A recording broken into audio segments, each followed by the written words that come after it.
From NBC 15, this is breaking news. Breaking right now, an evacuation is underway just across the state border. You're looking at new video footage shot miles from the flames at a chemical plant fire in Rockton, Illinois. Right now, everyone within a 1-mile radius of Chemtool, that plant, is being told to evacuate. This is just how close that area is to the state border. Take a look, about 5 miles from Beloit. Just within the last hour, we heard from local authorities telling those in the Rockford region to wear a mask all day as air quality drops. The biggest concern, the chemicals in the air from that fire. Right now, the Winnebago County Emergency Operations Center is tracking the smoke plume and the wind direction, that massive plume. And we have team coverage tonight. Let's start with NBC 15's Maria Lizignoli. And Maria, the biggest concern outside of containing the flames is that air quality. Lee, John, that smoke is stretching for miles. And this is a live look at the 511 camera on I-3990 near State Line Road. This is showing you the area that's impacted here. Health officials now say anyone living in that area should close windows and doors and monitor your indoor air quality. And beyond that, officials have one more important recommendation. Take a listen. If you are within 3 miles of the site, we are asking that you wear your face coverings, your face mask when out of doors. I know we just recently came out of the mitigations for COVID-19, but our masks are going to help prove protecting as well during all of this. So again, anyone within 1-mile radius of Chemtools is told to evacuate. Anyone within 3-mile radius is told to wear a mask outdoors and stay inside if you can.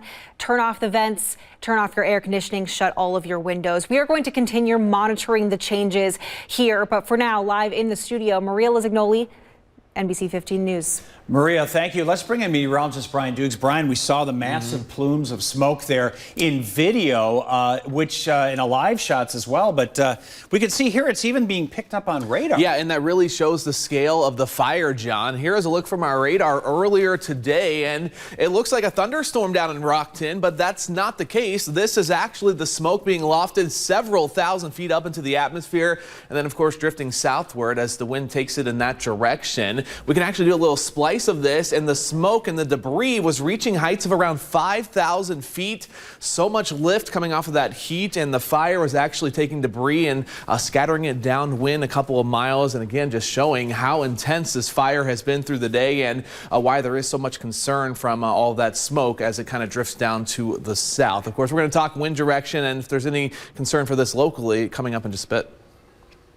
Brian, thanks. Let's bring in NBC 15's Elise Romas now. Elise, you were at the press conference that provided an update from law enforcement. Outside of the health aspects, what did you learn?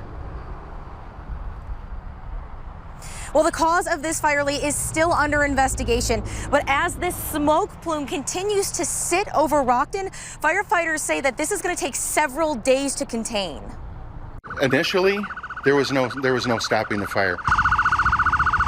Like I said, when the first arriving fire engine arrived, there was already fire through the roof. This dash cam video 15 miles from Rockton of the Chemtool Industries fire. So we're letting this product burn. Rockton Fire Chief Kirk Wilson says the firefighters were evacuated from one side of the building, unable to put out the blaze. They're now working to contain it. And that's the safest thing that we can do because we're so concerned about the product runoff into the waterways.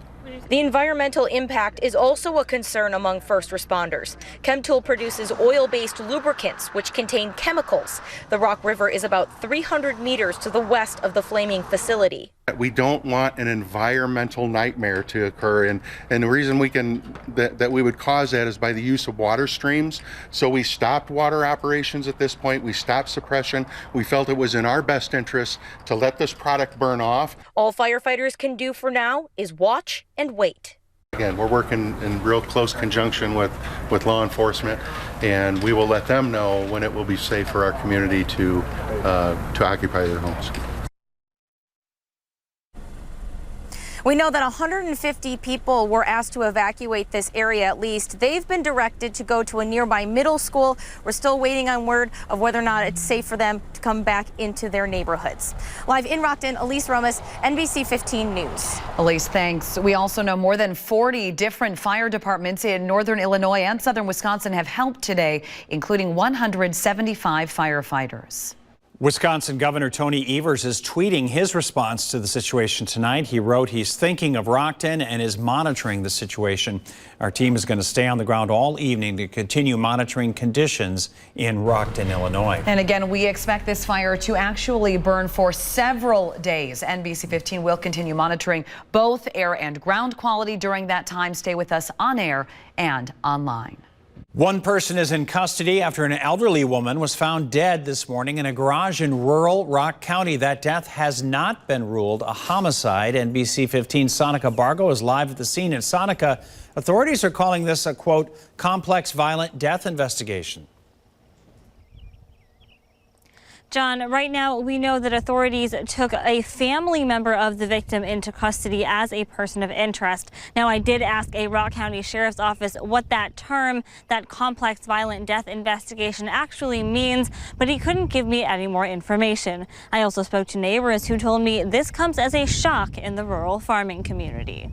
We heard the sirens and saw all the cars. Just up the road from Joe Rowland, an elderly woman found dead Monday morning inside a home's garage. I heard my dog howling at the sirens. That's how that's how I even knew that there was anything going on. Rowland lives in the town of Center, a small community a few miles southeast of Evansville, in the 111,000 block of West Mineral Point Road. He says it's a quiet farming community with next to no crime. We've had a great experience living out here. Rock County Sheriff's deputies started an investigation into the woman's death around 5:30 a.m. on Monday after a family member called 911. Authorities took another relative into custody as a person of interest. They are not calling this a homicide. Devastating for the family, for sure. Connie Peterson and her sister's farm is just down the road. Peterson says they knew the family. She goes to our church and stuff, and like I say, we've known him since we were little. Peterson has lived in the area nearly 70 years. She says when her sister told her what happened, it came as a shock. Yeah, it's pretty nerve-wracking. Right now, neither the victim nor the family member in custody has been identified. The sheriff's office told me they don't yet know when an autopsy on the victim will be conducted. We will be following this story and bringing you updates as we have them online and in our newscast. For now, live in Rock County, Sonica Bargo, NBC 15 News.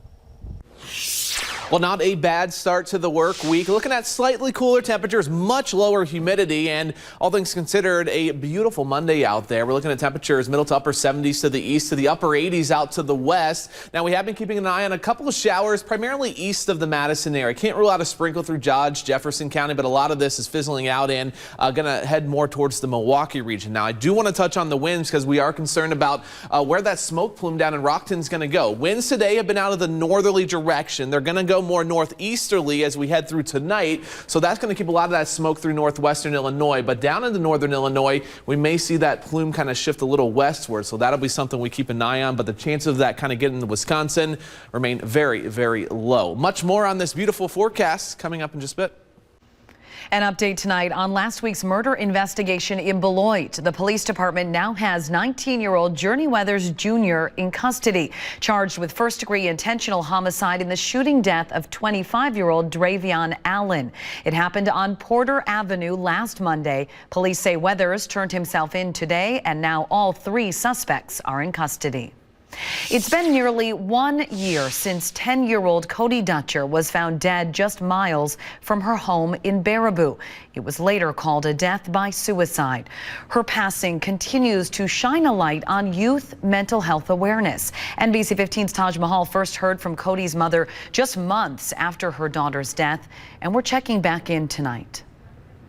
Lee Brandy Bielicki continues to grieve tonight, still finding the strength to share her story in hopes of helping others. I know that since my daughter has passed and her story has been out there, lots of parents have reached out to me. Almost a year to the day she lost her daughter to suicide, Brandy Bielicki continues to raise awareness about youth mental health. People are struggling and they want to help their kids. CDC researchers found that ER visits for suspected suicide attempts among girls ages 12 to 17 increased by nearly 30% during the pandemic. Super unfortunate, but it's understandable because our girls, at that age range are prepubescent, so their hormones are all over the place and they're really trying to fit in and find their way. It just hit Cody a little faster than maybe it hit other kids. 2020 data on suicide and mental health for Wisconsin is not available yet, but in 2019, at least 16% of kids in Wisconsin considered suicide and 7% attempted it. The number of youth feeling sad or hopeless consistently has been rising in Wisconsin for nearly a decade. The suicide rate for teens and young adults in Wisconsin has been above the national average. Parents are encouraged to talk to their kids regularly. Start the conversations, even when they tell you, I'm fine, I don't want to talk, I want to hang out in my room, kind of go in there and be that annoying parent that sits on the end of the bed. And now as a mom again to a newborn baby boy, Cody always wanted a little brother. Brandy hopes Cody's legacy lives on. She made an impact on people and she will make an impact on him. He was never able to meet her, but she's going to impact him. State health officials tell me that in Wisconsin, LGBTQ youth and youth of color are increasingly becoming more vulnerable. If you or someone you know needs help, you can call the National Suicide Prevention Lifeline at 1-800-273-8255.